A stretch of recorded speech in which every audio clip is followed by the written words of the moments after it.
자, 오늘은 MBS 전국 지표조사, 여론조사부터 한번 짚어보겠습니다. 14, 15일 전국 만 18세 이상 유권자 1,001명 대상 휴대전화 가상번호를 이용한 전화 면접입니다. 차기 대통령 적합도 조사에서 이재명 39%, 홍준표 8%, 김문수 8%, 한동훈 6%, 안철수 3%, 이준석 3%로 나타났습니다. 자, 3자 대결에서는 누구를 붙여도 이재명 전 대표가 45%를 기록을 했습니다. 김문수의 경우에는 22%, 이준석은 9% 이렇게 나왔고요. 또 홍준표, 이준석의 경우는 홍준표 45, 이준석 27 이렇게 나왔습니다. 자, 이제 한덕수 대행의 경우에는 대선 주자 설문에 포함을 하지 않았는데 눈에 띄는 거는 한 대행이 대선에 출마한 게 적합하냐 이렇게 물었더니 바람직하다는 24%, 그렇지 않다가 무려 66%가 나왔습니다. 그 국민의힘 지지층에서도 바람직하다가 55%, 바람직하지 않다가 38% 나왔습니다. 물론 이제 민주당 지지층은 90%가 넘습니다. 바람직하지 않다가.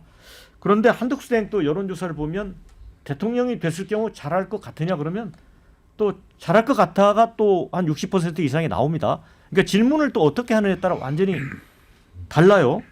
그래서 이제 한덕수 대망론, 차출론 여러 가지가 나오고 있는데 지금 안개속 행보를 계속하고 있는데 자, 이걸 여론조사로 볼 때는 어떻게 해석을 해야 될까요?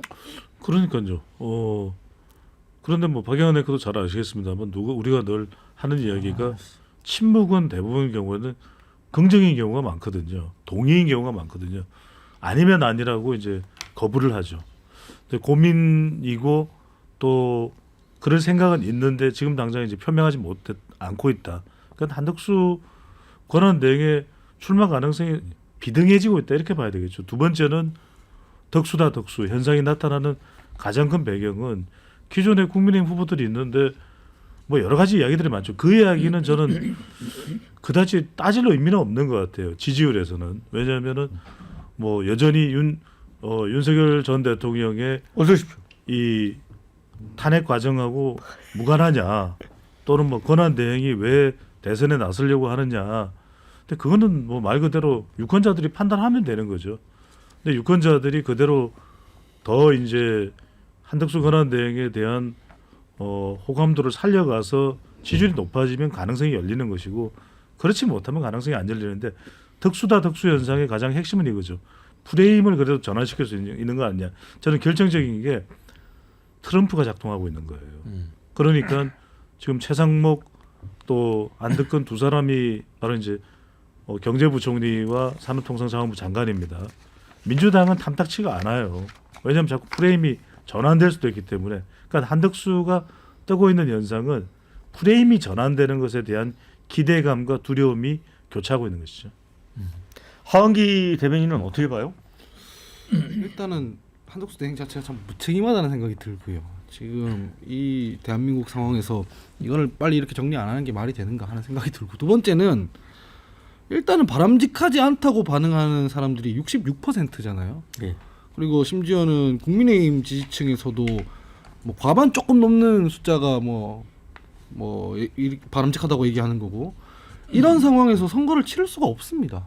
일단은 그래요. 그래서 이거를 대망론이나 바람이라고 언론에서 부르는 것도 저는 좀 그렇게 어울리는 현상에 대한 이름은 아니라고 생각을 하고요. 두 번째는 이분에 대해서 사람들이 이미지를 한번 떠올려 보면 안정적이라고 생각하지 않을 것 같아요. 아마 내란 피의자, 뭐 공범, 혐의 이런 의혹으로 수사받아야 될 사람이라고 생각을 하지. 국민의힘 내에서는 지금 사람이 없으니까 이 사람 저 사람 다 찾으려고 하는데, 이게 지난번 박근혜 탄핵 당시에 뭐 반기문 대망론 이런 게 아닙니다. 어거지를 지금 쓰고 있는 거라서 이러다가 말지 않을까 저는 생각합니다. 특히 이제 헌법재판관 대통령목 이제 지명에 대해서 헌법재판소가 이제 제동을 걸었잖아요. 이것도 타격이 될까요? 당연히 그렇죠. 예. 예, 그렇고요. 한 총리 정도 나이가 들면 과욕은 건강을 해친다. 이런 말씀을 좀 드리고 싶고요. 그 다음에 반기문을 생각하라. 반기문을. 이 말씀을 꼭 드리고 싶어요. 그러니까 한덕수 총리가 아마 반기문 그 전 유엔 사무총장 굉장히 존경할 겁니다. 뭐 같이 공직 생활도 같이 해보셨고, 뭐 성공한 대한민국의 아주 대표적인 공무원의 표상이 반기문 전 유엔 사무총장이었는데 그분이 어떻게 하셨나를 좀 잘 보라는 거죠. 그러니까 뭐 그 당시에 뭐 반기문 대망론 정말 엄청났습니다. 그래서 뭐 신당까지 뭐 창당하려고 막 준비도 하고 대대적으로 뭐 여의도에 사무실도 없고 뭐 이런 정도까지 막 진행이 됐고 사람들이 구름대처럼 모이고 그랬는데 결국 뭐 이제 중도 포기하셨잖아요, 그죠? 왜 그랬냐? 그 이유를 제가 여기서 낱낱이 다 말씀드리진 않겠습니다. 그런데 이 공직자 출신의 좀 한계라고 하는 것이 이게 쉽게 극복하기가 어렵다. 특히나 대권 같은 그런 큰 정치판, 뭐 여의도 정치권에서는 거의 도박판 같다라는 얘기까지 하는데 그 판에 들어와서 품위 지키면서 계속 정치를 해나간다고 하는 것이 얼마나 험난한 길인지를 한번 주변에도 좀 물어보고 그런 다음에 결정을 하시라. 뭐 제가 듣기로는 뭐 총리실 주변에서 뭐 꽤 이렇게 푸시도 좀 하고 있는 걸로 알고 있는데요. 그분들에게도 정말로 그 한덕수 총리를 존경하고 또 존경스러운 어른으로 남기를 원하시면 옆에서 계속 그렇게 좀 추동질하지 마라. 그런 말씀을 좀 드리고 싶네요. 정국일 교수님, 예. 한덕수 대행이 뭐 출마할지 안 할지 뭐 개인이 선택할 수 있는 거지만 지금 대한민국을 이끌어가는 사실상 대통령의 역할이잖아요. 네. 그러면 뭔가 이 불확실성은 이제 좀 바로 잡아줘야 되는 거 아니에요? 출마를 하든가 안 하든가. 그렇습니다. 그 네. 앵커님 말씀이 맞죠. 지금쯤이면 본인이 확실하게 그 입장을 밝혀야 되는데 주변 상황에 굉장히 의지하고 밥상 차려주면 내가 어떻게 많이 해보겠다. 근데 오늘 아침부터 분위기가 한덕수 지금 권한대행 분위기는 아닌 걸로 그래요? 이렇게 제가 오늘 분석을 하면서 왔는데 네. 그렇게 보이는데 근데 본인은 아직도 어제 그제 계속 현장 방문하는 거 보면은 네. 아 저분이 정말 정치의 뜻이 있구나라는 걸 느끼게 되는데 그 본인의 그 밥상 차려주면 하겠다는 의지와 또 생존을 모색하는 국힘의 여러 그 의원들이 그 마음이 합쳐져서 이런 결과가 나온 게 아닌가 싶은데 우선은 시대 정신이 안 맞고요. 네. 그 다음에 저는 개인적으로 이 정치인이 이게 의리의 정치인이 우리나라에 왜 없을까? 의리의 뭐 행정가나 마찬가지. 이 역대 정권에서 가장 정말 좋은 자리, 정말 그 총애를 받아서 총리, 장관 이 다음 분인데 노무현 대통령 서거할 때 장례식 안 간 분입니다, 이분이. 그리고 뭐 그 정권을 넘나들면서 소신이 뭐 진보냐 보수냐도 뭐 바뀐 분이고 이번에 가장 큰 실수는 그거예요. 권한대행이 하지 말았어야 될 그 행위를 했다는 얘기죠. 헌재 재판관을 그 지명을 한 것은 이게 누가 봐도 제가 지난 시간에도 말씀드렸는데 제 친구 주변에 법조인 제가 10명한테 물어봤더니 이거는 100% 잘못한 거라고 그게 어저께 결정이 났지 않습니까? 네. 그래서 근데 대답도 옹색해요. 내가 발표를 했지 지명한 건 아니다 이렇게 빠져나가는 모습에서 네. 한덕수의 모습 제가 기자 시절에 한덕수 총리 많이 취재를 했는데 그 모습을 보는 것 같아 안타까웠고 우리 이 박사님 말씀처럼 좋게 이제 그 경륜이 있는 총리로 남았으면 어떨까 하는 생각이 듭니다. 한덕수 대망론 관련해서 여러 의견이 들어와서 소개를 좀 해드립니다. 한덕수 나올까봐 엄청 겁먹은 사람들은 민주당이 아니라 국민의힘의 4인방 같다. 이런 얘기 주셨고요. 나올지 안 나올지 양단 간에 빨리 확정해라. 이런 의견. 벌써부터 간덕수라는 평이 자자하다. 탄핵당한 정부 국무총리 나오는 건 부적절하다. 그러나 이재명보다 안정감 있고 경륜 있는 건 사실 아닌가? 이런 얘기도 있습니다. 일단 나오시라. 제대로 된 검증 한번 받아봅시다. 이런 의견이 있습니다. 민주당은 사실은 양파 껍질 벗기듯이 계속 벗겨주겠다 나오면 이런 얘기를 했어요. 근데 이런 걸 보면 약간 나왔을 때 경쟁력이 있다고 보는 걸까요? 아니요, 전혀요. 그러면 양파 껍질 벗긴다는 표현은 왜 했을까요? 아니 그런데 한덕수 대행이 지금 하고 있는 행위가 우리 정국희 교수님께서 말씀해 주셨지만 선거 뭐 진영 이런 걸 떠나서 이 대통령 권한 대행의 책무를 다한다는 차원에서도 매우 잘못하고 있습니다. 사실은 그렇잖아요. 이게 꼭 헌법재판관 임명 문제만 아니라 뭐 헌법재판관 임명으로 치면 황교안 전 대표보다 못해요. 황교안 전 대표가 권한대행 하던 시절에 대통령 뭐 임명하는 거 이거는 아닌 것 같으니까 다음 정부로 넘기겠다 했지 않습니까? 그러니까 진영이라든가 당리 당략에 따라 해야 될 일이 있고 국가를 봐야 될 일이 있습니다. 근데 한덕수 대표가 지금 국민의힘이나 혹은 내란 세력이라고 지금 불리는 사람들의 이익을 대변하는 사람이 아니지 않습니까? 그런 거 보면은 공심 자체가 없는 분이기 때문에 비판을 할 수밖에 없는 것이고, 두 번째는 그런 마인드, 그런 태도로 미국과의 관세 협상이라든가 이런 거에 응하고 있으면 그 중차대한 문제를 자기 정치적 이익을 정치적 이익을 위해서 끌어들일 확률도 있기 때문에 비판을 하고 견제하고 제어를 할 수밖에 없는 것이지, 뭐 무슨 선거에 나왔을 때 불리하다, 선거에 나왔을 때 견제가 된다, 그래서 그러는 건 아닙니다. 근데 이런 게 있는 것 같아요. 저는 뭐 한덕수 권한대행에 대한 여러 가지 평가, 그게 뭐 김문수 후보가 지금 유력하다면 또 김문수 후보에 대해서 여러 말들이 많겠죠. 그러니까 뭐 이재명 후보에 대해서도 그렇게 검증을 하고서도 여전히 또 많은 지적들을 하고 있잖아요. 근데 결국 저는 그게 초점이 맞춰질까, 아니면 사람이 유권자들이 마음이 끌리는 것은 정말 100만 가지 이유가 있거든요. 그게 종합적으로 어떻게 작동될까 모르는데, 오늘 한국갤럽이 내놓은 조사입니다. 자체적으로 무선 가상번호 전화면접 조사를 15일부터 17일 사이에 실시한 결과인데요. 오늘 소개해드리는 모든 조사는 중앙선거여론조사 심의위원회 홈페이지에서 확인 가능합니다. 이건 자기 정치 조사를 물어볼 때 주관식이거든요. 네. 드디어 홍준표, 한덕수, 김문수 어깨를 나란히 했어요. 7%로. 그리고 한동훈은 6%인데 국민의힘 지지층으로 들어가 보면은 이제 또 더 다른 조사 결과 나옵니다. 국민의힘 지지층에서는 지금 결과를 보면은 한덕수 후보의 경우에는 20%입니다. 홍준표와 동률을 이뤘거든요. 예. 그러니까 이제 뭐 이건 큰 차이가 아니기 때문에 그렇다 하더라도 사실상 국민의힘 지지층에서도 선두그룹인데 보수층으로 넓혀보면 더 할 수도 있다는 건데, 여기서 또 하나 뭘 물어보냐면은 한덕수 권한대행에 대한 평가를 물어보는데 잘하고 있다는, 지금 권한대행 역할을 잘하고 있다는 긍정평가가 41%, 그 다음에 잘 못하고 있다는 부정평가가 50%인데 국민의힘 지지율보다 높아요. 그래서 저는 뭐 여러 가지 평가 뒤떨어게 좀 맞느냐, 권한대행이 나오는 게 맞느냐, 뭐가 맞느냐, 어떻고 저떻고 온갖 평가다 하겠지만 결국은 유권자들의 마음인 것 같아요.